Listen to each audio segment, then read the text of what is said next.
Why would anyone buy the cheapest wireless they could find on the internet to do pro level gigs?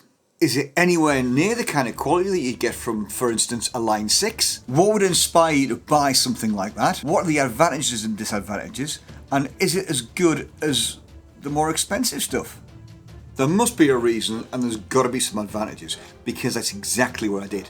In this video, I'm going to get into that. I'm going to talk about why I ditched a much more expensive unit for a real budget end jobby. So why would I replace this trusty Line 6 unit I've had for a long time with something that's a third of the price? Quarter of the price?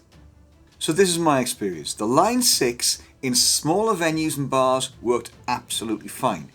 But take it to bigger venues, bigger hotels, etc., and it fell to pieces. I started to get dropouts. And I don't mean dropouts when you get further away from the thing, I mean dropouts when you're standing right next to it and you've got the transmitter and the receiver less than a couple of meters apart. And I don't mean the occasional dropper either, I mean dropping out every few bars. And here's why. The Line 6, although it's a great unit, works on 2.4 gigahertz. When you go to a bigger venue and you go to a hotel, places like that, you've got a Wi-Fi network for the guests. You've got a Wi-Fi network for all the payment machines. You've got a Wi-Fi network for all the admin. You've probably got a Wi-Fi network for your mixing desk. And a lot of them are pumping out on 2.4 gigahertz. Then, when you're in a room filled with 200, 300, 400, 500 people, all with phones, they're on 2.4 gigahertz as well. So that frequency range becomes absolutely cluttered. I needed something that wasn't on that 2.4 gigahertz bandwidth. Now, to go up to the 5 point something or whatever it is, you needed to spend a lot more money. The SHURE system's there, and the SHURE systems are great. There's the new thing, this one, that just looks amazing. But it's 500 odd quid. I did shop around and I was grumbling about the price of these things to a mate, and he said a very wise thing. He said, why don't you just buy the cheap one? And if you don't like it, and if it's rubbish, send it back. So that's exactly what I did. I bought this one, the Harley Benton, and it was about 90 quid, including shipping, from Germany. So I did figure it's probably cack, but let's have a punt on it and see what happens. Are the SENNHEISERs and the SHUREs of this world going to be better than the Harley Benton? Well, to be honest, yeah, probably.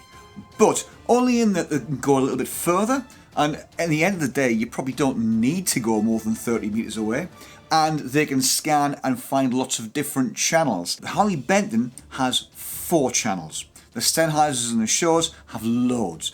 But will we get away with just having 4 channels? Well, in my experience, yeah. Alright, here's the obligatory unboxing, and after that I'm going to show you it in action through the PA system in a decent sized venue with lots of Wi-Fi rattling around, and we'll see how far away we can get it, and we'll see how well it performs in a real situation. Oh, and I'm not going to do what that crazy Henning guy does with all of his and rides on a motor scooter down his street. I'm not doing that. So here it is in action in a very big and swanky hotel in Harrogate. Right, so check the size of the room. We've got a nice big room and a glamorous assistant. Hello there. Hello, hello. Right, John, can you film me going away from this to see how well this works? So we're right next to the stage. The gate's just there. Feet Not away. very far away. It's only So feet away. It's feet away. So let's see how far I can get. Let's see what it cuts out. Wake up. Pass the dance floor.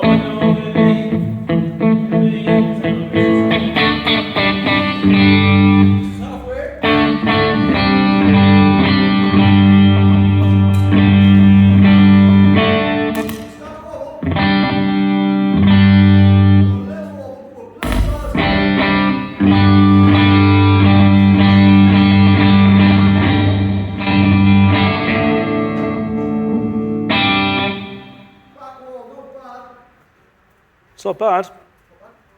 And just remind me, what type of transmitter system is that again? This is a Harley Benton one. Look at that. Look at that. How cheap is that? Oh, I think I got one of those in a Christmas cracker one year. Yes, you probably did. And yes, we were joking about the price of it, because for what it can do, that's ridiculous. You know what? That highly unscientific test actually tells you a lot about how well that unit does. I must have been a good 30 meters away from that receiver before it started to flicker and wobble a little bit. And then to get all the way to the back of the room, okay, it wasn't really usable at the back of the room, but you know, it was a long, long way away. And honestly, I think that thing did absolutely superb. The plus points, as well as the fact that it works really well and it sounds great. There's no difference in the sound between that and a cable. I don't care what you say, I can't tell, I really can't. The transmitter drops in and magnetically attaches and then charges up. That's pretty good. It doesn't take up too much space on your pedal board. In fact, I've got mine sticky taped on top of my power supply, so it works great.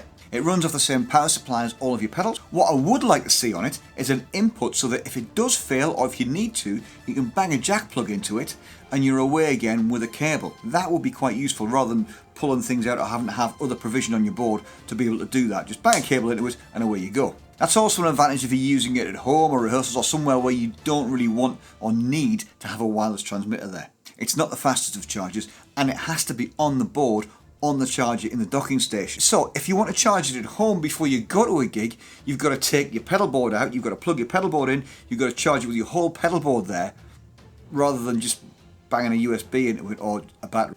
But you know what, all in all, I think that's a great unit, and certainly for the price. The sound is superb, the price point is amazing. Now for the disadvantages, because let's face it, this is a very, very budget unit, so there are going to be some disadvantages. There are advantages as well, some good points, but here's the thing that really, really irks me. First off, the transmitter dangles out the bottom of your guitar and bends and flips and spins around, feels very vulnerable, and it gets on your nerves because you can feel it on your leg and it's not quite in the right place and you're thinking about it when you're playing, so it's getting in the way a little bit. I don't like that. I want something I don't have to think about at all. It's got a little on button on the back and you have to switch the thing on when you pick the transmitter up from the docking station. Why can't it just go on its own when you pick it up rather than having an extra step? I don't know. The big thing for me is that you can't change the battery in the transmitter. Now if you're just doing a couple of gigs, that's fine, but you've got to make sure it's charged up. And if you fail, if it does run out of power, you're stuffed. You can't just change a battery. That's the big thing for me. However, at that price point, you could probably just buy two and have a spare. Okay, it's made of plastic and it feels a little bit cheap, but you know what? At that price point, if you do break it, just get another one. If you do know somebody who might need a good little wireless, then don't be frightened to give the video a share and give me a like and a subscribe and all those kind of things, and we'll see you in the next video. Till then, cheers!